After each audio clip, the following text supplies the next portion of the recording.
Ladies and gentlemen, as many of you probably know, the Xbox 360 is one of my favorite consoles of all time. It's right up there behind like the PlayStation 2. So I figured today would be fun for us to sit down together and talk about, originally this was going to be like, oh, my top 10 Xbox 360 games, but the more I looked up and down my collection, the more I realized I can't pick a top 10 with the Xbox 360. There are so many amazing games on this console, so instead, we're going to start a bit of a mini-series here that'll go on for, Lord only knows how many episodes, just talking about roughly 10 plus Xbox 360 games at a time, and we'll go from there. Now, this list isn't in any particular order besides the last one. I'm saving arguably my favorite Xbox 360 game for last, so let's just go ahead and start off with one that you probably wouldn't expect right off the rip, considering that this was actually originally a mobile game, and that being Plants vs. Zombies, which also comes bundled with Peggle and Zuma, which Zuma, give me just a minute, is one of my most nostalgic and favorite video games of all time. This is my original PC copy. Actually, this was originally my mom's copy, which then she,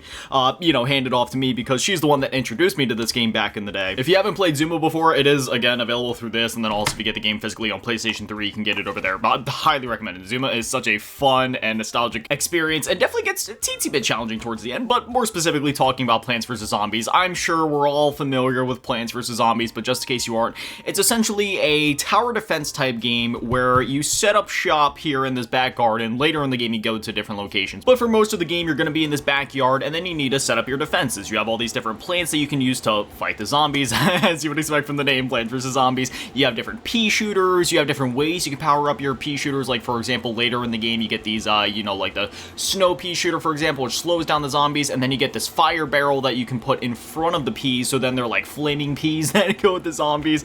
You got like the double pea shooters, you got the ones that shoot into like 3 lanes at once.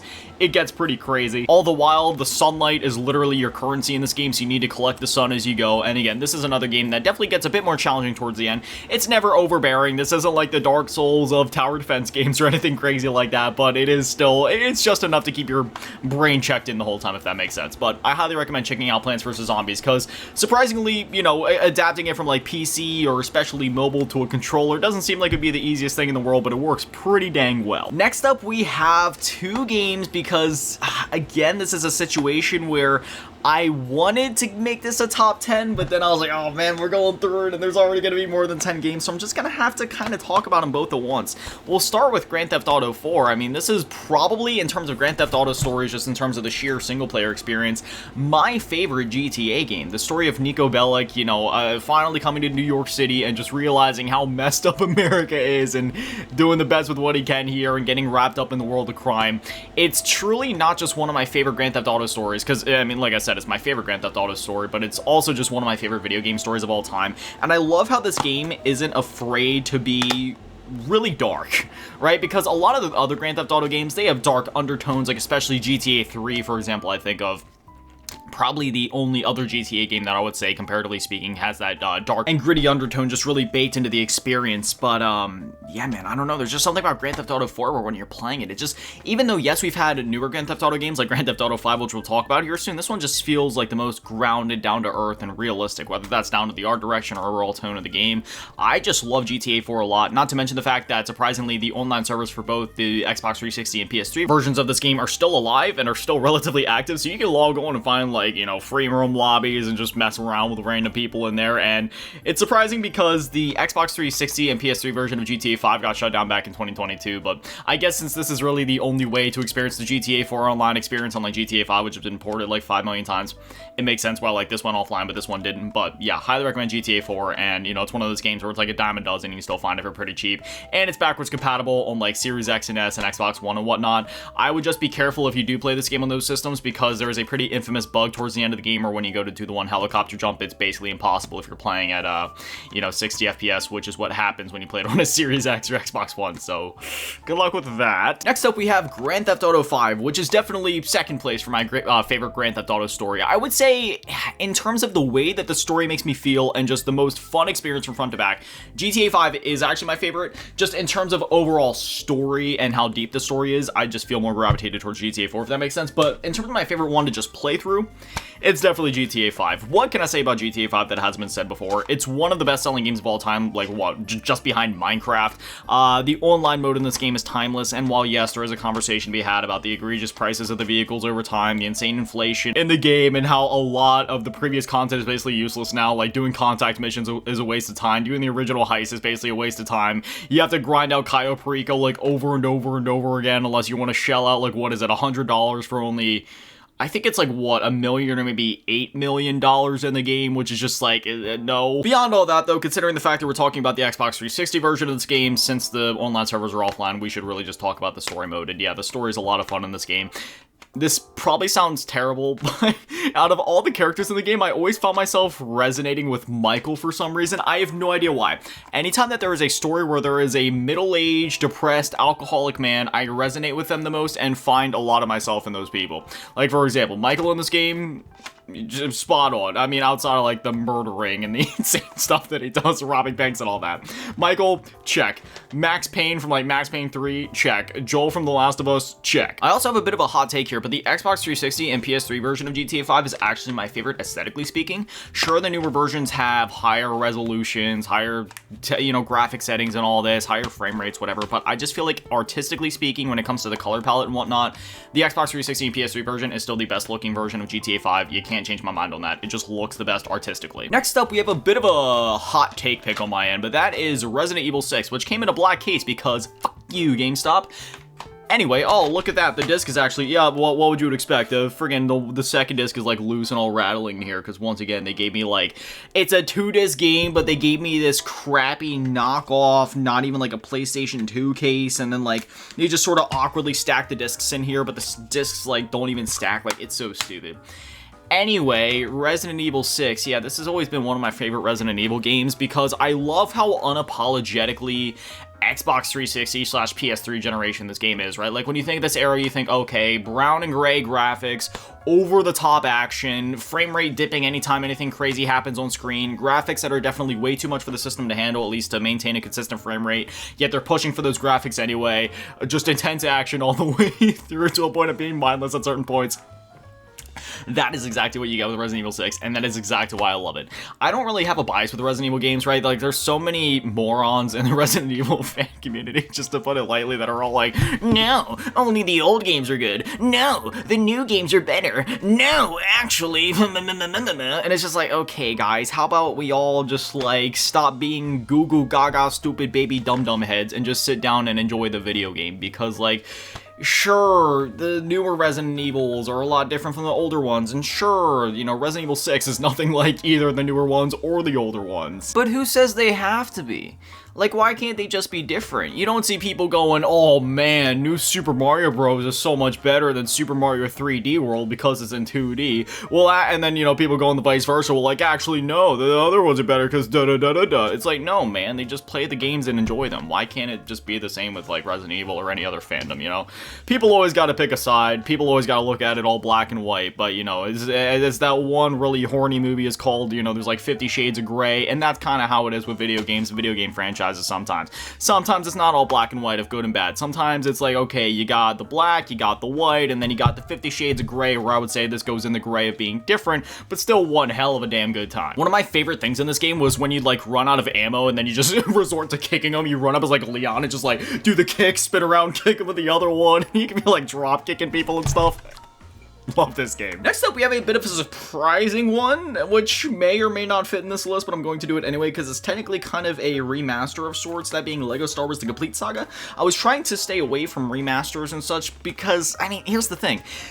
LEGO Star Wars 1 and 2 already existed on, like, the PlayStation 2 and the GameCube and all this, and the original Xbox and whatnot, but the Complete Saga did not exist on those consoles. It only existed on, like, the DS, the Xbox 360, PS3, PC, etc. So I feel like this is fair to put this here, because while, yes, it is technically just the two games from the previous generations rebundled, it was upscaled, running at a more consistent frame rate, and there was some new additional content and features in here, which in itself kind of makes it like a whole new game. So I'm just gonna throw it on here, especially since it was, released for the Xbox 360 anyway. But for those that are unfamiliar with LEGO Star Wars The Complete Saga, it is exactly what it sounds like. At the time, the only Star Wars movies that existed were episodes 1 through 6, aka The Phantom Menace, Attack of the Clones, Revenge of the Sith, A New Hope, Empire Strikes Back, and Return of the Jedi. And this game seeks to retell all of those movies, but in LEGO format, spread across like 5 to 6 levels per movie.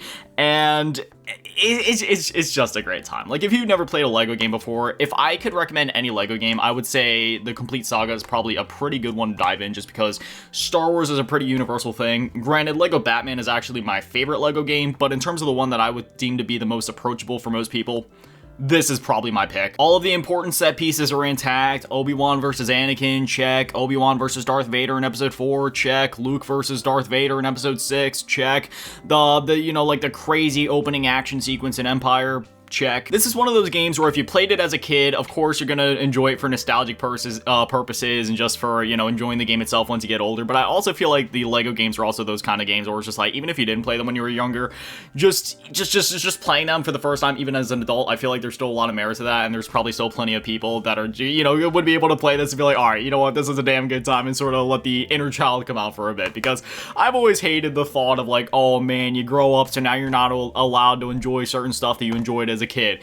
Fuck that, dude. I don't care if I'm in my 20s now. I still want to play LEGO games. I still want to play Barbie Dreamhouse Party on my 3DS before bed. I still want to eat those SpongeBob ice cream popsicles. I still want to watch Dragon Ball before bed. I want to wake up and watch SpongeBob on a Saturday morning. Like, why can't I do all that? If I want to eat Dino Nuggets, Smiley Fries, eat ice cream, and then go build Legos, and then watch, like, Nickelodeon cartoons, who says I can't do that? Next up, we have another game that is unfortunately in a very ugly platinum hits case. I'll have to get another, like a normal copy at some point. But anyway, that being Borderlands 1, which is one of my, I love this game so much that I literally have like the Game of the Year edition poster just posted up on my wall over there. When you think looter shooter, you gotta think Borderlands, because this was the first game that did it, and in my opinion, there's been other great looter shooters, right? But when I think of like the looter shooter game, Borderlands is still the one that I go to. Don't get me wrong, there's other good ones, like the Tom Clancy's The Division was a great looter shooter, the Destiny 2, for example, a lot of other great ones, but Borderlands, this is the looter shooter game, man. This one completely changed the scene, and even going back to Borderlands today,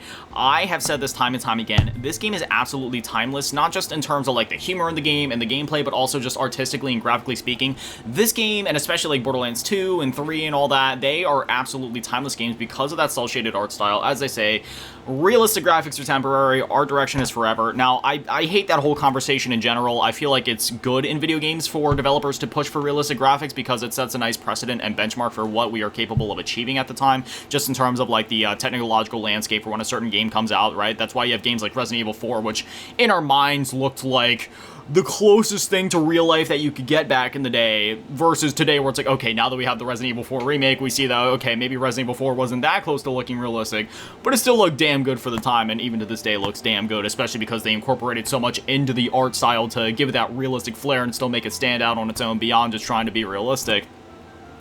And I feel like in a lot of cases, like for some other games we'll talk about here soon, I feel like the realistic style just works anyway. But not to get too off topic, I just hate when people are like, oh man, realistic graphics, this, that, and the other, and then they like get all butthurt about it. It's like, who gives a damn, man? That's just how people are. They find anything to complain about. But getting back on track here, man. Yeah, this is definitely a 360 PS3 generation game where when you play it, it is very brown and gray. I would say aesthetically speaking, Borderlands 2 is probably my favorite Borderlands game. It strikes that nice balance between not being overly designed, because don't get me wrong, I love Borderlands 3, aesthetically speaking, it is a very good looking game, and same with Borderlands 1 and pre-sequel, like they're very good looking games, but I feel like Borderlands 2 is my favorite because it's not over designed. Like there's just how do I explain this? There's just enough going on in the graphics and art design to make it all look busy enough and make it look good enough, especially with that cel-shaded art style, but it's not over designed to a point. Like when I think of Borderlands 3 and I think of the locations in the game, it's a very good looking game, but I also have trouble pinpointing specific details about it just because each environment is so detailed. Whereas with Borderlands 2, there was a little bit less detail, but they really just went all in on the art style. So when I think of various places in that game, whether we're talking about the final boss arena, which I won't spoil, or like, the opening like snowy bits in the game, like I could really just see all of that in my mind, if that makes sense. So Borderlands 2 would, aesthetically speaking, still be my favorite, but Still, if you've never played the Borderlands games before, I'd recommend just playing them in order. You know, go the like 1 and then 2 and then like pre-sequel and then 3. I mean, you could play pre-sequel before 2, but I'd recommend just going 1, 2, pre-sequel, and then 3 and just playing it in release order. This game's a lot of fun. It's freaking hilarious, and it gets a 10 out of 10 recommendation for me. No, screw that. An 11 out of 10 recommendation for me. Next up, let's take a minute to talk about Injustice: Gods Among Us. Like, come on, man. This has always been one of my top favorite games. I remember I got this game like right when it came out,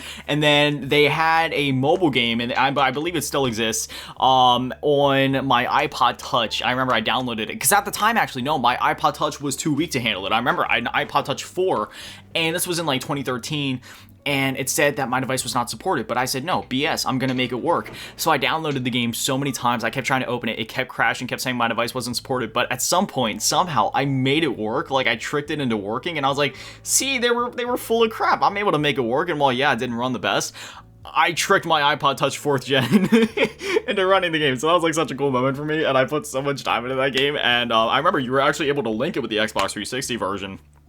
So I would go back and forth. I would do certain things in the mobile game that would give me like skins and stuff here in the 360 version, and then I'd do stuff in the 360 version to get me like Prison Superman and, you know, in the mobile game, which was just a lot of cool, because the mobile game was actually a gacha game, believe it or not.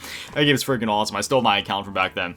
But Injustice: Gods Among Us is essentially like, okay, what if Mortal Kombat had DC characters instead of the Mortal Kombat characters, right? You're gonna be like playing as Batman, beating the hell out of Superman, or, you know, vice versa, and playing as like any of the villains or heroes really from DC. You got all the ones you'd expect, like Green Arrow, Green Lantern, Superman, Batman, Joker, Harley Quinn, Lex Luthor, Lobo if you buy the DLC, the list goes on and on. They even have a variant of Scorpion in this game, which is dubbed like Injustice Scorpion, where it's a different design from typical Scorpion, but it still looks really cool. And the story in this game is really cool too, because it's like, okay, what if Superman was bad? Because there's a lot of multiverse stuff going on, there's like multiple Batmans you'll see, multiple Supermans you'll see, like 2 universes colliding, and it's just a whole thing, and this game is just freaking great. I'd recommend at least picking it up to like play through the story mode, because the story mode is just like one long, like I forget how long this game is, like somewhere between like 4 to 6 hours, I think. It's just like one long badass DC action movie. Like, you gotta at least watch like a gameplay of it on YouTube or something. This, and then the second game, obviously, which released on Xbox One and PS4 down the line. Fantastic games, and I'm hoping we get an Injustice 3 one day. Next up, we're going to talk about my second favorite Halo game. My first favorite Halo game, actually, give me a sec, I'll go grab it. My first favorite Halo game, like my most favorite Halo game of all time, is Halo Combat Evolved. I love this game so much. The campaign in this game is my favorite Halo story. I love this game to death.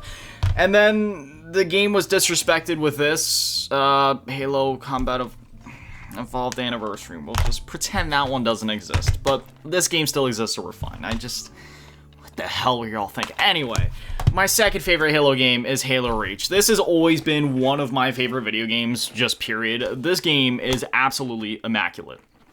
The ending to this game, no matter how many times I play this game, messes me up so bad. Don't worry, I'm not going to spoil it. And there's so many fun modes in this game, right? Like, the multiplayer in this game is a lot of fun.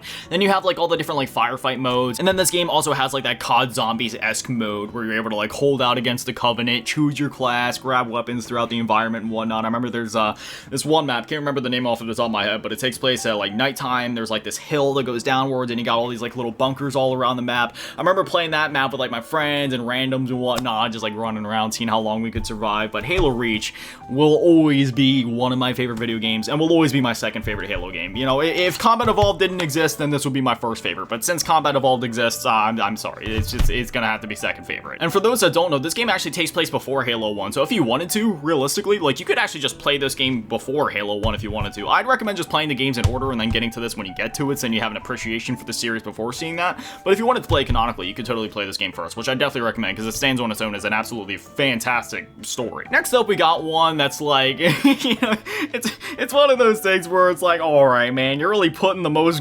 popular game of all time on your list, and it's like, yeah, you know what, it's the Xbox 360, and it's one of the most popular games of all time for a reason. It's Minecraft, right? This is still probably my favorite edition of Minecraft, the Xbox 360 slash PS3 slash Xbox One, you know, just like the legacy console edition of the game. When it comes to the whole Bedrock versus Java debate, I am very heavily biased towards Java, just because that feels more like Minecraft to me.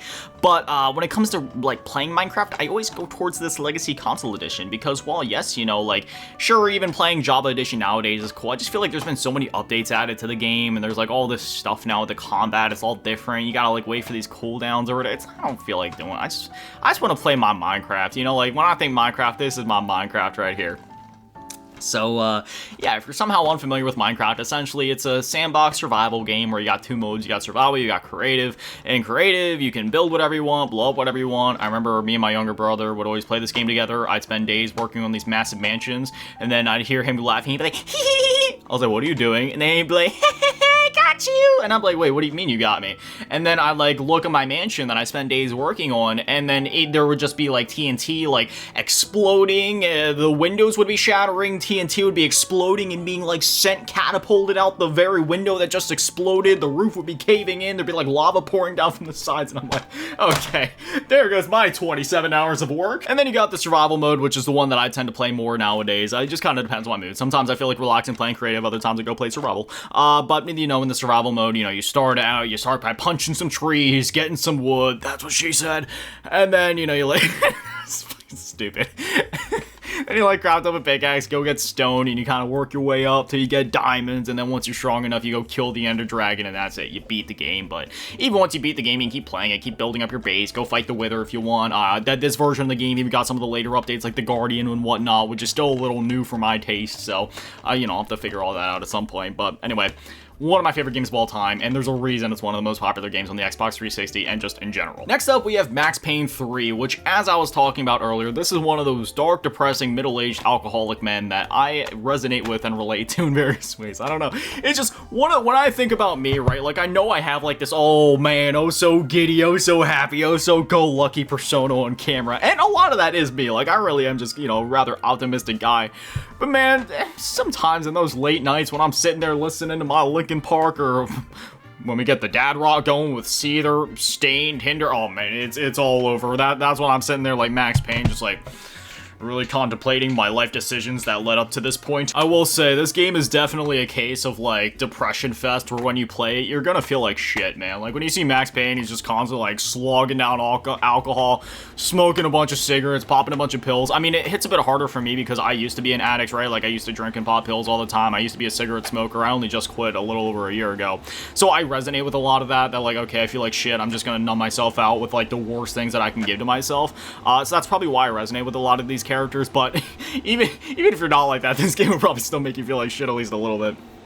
But in terms of Max Payne 3, you know, you don't really necessarily need to play the first two games before you play this one. This one definitely stands on its own, and man, this is one hell of a game. The action in this game is fantastic, and one thing that I love is that you're not just some crazy American ninja warrior here. You are a middle-aged, alcoholic, cigarette-smoking man. So while, yes, you're still gonna be, like, diving and doing all this crazy, like, slow-mo action shooting, like, John Wick, Matrix-type stuff, you're still that middle-aged alcoholic man. So every time that he goes to get up, like, he kind of struggles a little bit. You kind of hear him, like, huffing and puffing when he's running a bit too much. Is like, there's some, like, weight to all of his shooting and movement and such, and I've always loved that. And I've always loved the part once he gets to, like, Brazil, and he, like, changes outfits, and he, like, shaves his head and everything. It is just, like, a whole other look. I always just thought that part of the game was so cool, and that's when the action gets insane, and oh my goodness, man. By the end of the game, that final set piece in the airport, that, like, soundtrack that plays, I can't remember what the soundtrack is called off the top of my head, but dude, it is one of my favorite soundtracks in all of gaming. It just sounds so gnarly, fits the action perfectly, and if I can describe Max Payne 3, I would describe this as, like a grindhouse, brutal, B-movie action flick. Not B-movie in the sense that it's, like, B-grade quality, I just mean B in terms of, like, you know how most high-budget AAA films, I'm calling them AAA, I know AAA only really exists in the game space, but just hear me out, like, when it comes to films, I don't know if films speak that well, like Hollywood-type movies, that's what I mean. You know, they're like, sure, there's some gory ones, but they kind of play it safe, but then when you get to that, like, B-grade, where it's a bit lower budget, maybe a bit more indie, that's kind of just when you see, like, brains, guts, and gore flying everywhere. That's kind of like Max Payne 3, you know, it's like, it's not that gory, but it's still just, like, it's dark, man. There's some crazy action in this game. You're gonna see some crazy shit. The only game that kind of one-ups this in terms of that, just like playing it and feeling like shit, would be like Kane and Lynch 2. I mean, that game makes you just play it and you're like, oh man, I kind of got a shower after that one. But if I could name a game that comes close to that, Max Payne 3. And yeah, it's one of my favorite games of all time. Love it so much. Next up, we have one of my top 5 favorite games of all time. However, I don't have the game separately. I only have it in a combo pack. I want to buy the game separately at some point. Collector brain. But still, Call of Duty Black Ops 2. So Black Ops 1 is also in here. Don't get me wrong, Black Ops Ops 1 is also one of my favorite games of all time, but Black Ops 2 just happens to be my favorite Call of Duty of all time and is in my top 5 favorite games of all time. I love Call of Duty Black Ops 2 so much. I don't even know where to begin with this game. Do we talk about the amazing campaign, which is finally getting a sequel in Black Ops 7? Do we talk about the timeless multiplayer with the fun streaks, amazing weapons, like 10 out of 10, 11 out of 10 maps, even whether we're talking about the launch maps or the maps that came with the DLCs afterwards, like Magma and Dig and whatnot, like a lot of just great maps there? Or do we talk about the zombies, which for some people was controversial, but for me, Black Ops 2 is my favorite Call of Duty Zombies experience because I love the mix of chaotic and control. Because while, yes, I would say that Black Ops 3, objectively speaking, is probably the best bang for buck. You have 14 fantastic zombies maps all inside of one experience. You have all 6 of the Black Ops 3 zombies maps. Technically, it's 5 Black Ops 3 Zombies maps. The Giant's technically a remake, but I feel like there's enough change to be like, okay, you know what, that's a Black Ops 3 map. And then you got all the Black Ops 1 maps, you got all the World of War maps, because like Giant and everything, and then you got, you know, like one of the best Black Ops 2 maps, that being Origins. But I feel like really looking at Black Ops 2, there's just something about that game where it's just my favorite Zombies experience. I don't know, it's a couple of things. It's the engine, it's the way the game feels to play. It feels like classic Zombies, but not, it's like, it feels new enough and has a lot of the newer BO3 type mechanics, but it's not new enough to where it doesn't feel like classic Zombies. Because as much as I love Black Ops 3, that one doesn't feel as much like classic Zombies like Black Ops 1, World at War, in the way that like Black Ops 2 does. Because Black Ops 2 definitely still has that feeling, and it has its very own feeling compared to the other games. Because Black Ops 1 still felt a little bit like World at War, and then Black Ops 3 and Black Ops 4 and everything after that just kind of had its own feeling. But Black Ops 2 feels very unique in its own way. And I've always just loved the way that the game felt. And in terms of the maps, again, I love the balance of chaos and control, because while, yes, we had a lot of that controlled chaos in the Jason Bloodell maps in Black Ops 3, it was really cool in Black Ops 2 because it alternated every DLC. So you'd have the absolute chaos of Zelensky maps, Jimmy Zelensky maps, those being like Dire Eyes, Barry, Transit, and then you have the controlled chaos with Jason Blundell in like Mob of the Dead and Origins, where it's like, okay, it's a bit more streamlined, you know what you're, well, I don't necessarily want to say streamlined, but it's a bit more like, okay, I know what I need to do, whereas in Jimmy Zelensky maps, they always felt a bit more like a sandbox. Like in Mob of the Dead and Origins, it's like, okay, I need to turn the generator on, I need to get pack, I need to build the stabs, I need to upgrade the stabs, this, that, and the other. But in a Jimmy Zelensky map, it's like, okay, I might build the trample steam. I might build like that little like tornado machine on Buried. I forget what that. It's like the subwoofer resonator or something like that. Yeah, you know, or subsurface resonator. I'm sorry, that's what it's called, I think. You know, I could build something like that and sit in the corner by Jug, or I could like train around by the mystery box. I could go hang out by Pack-a-Punch and Buried if I wanted to. I could build the Sliquifier and hang out on the Death Ledge and Dire Eyes.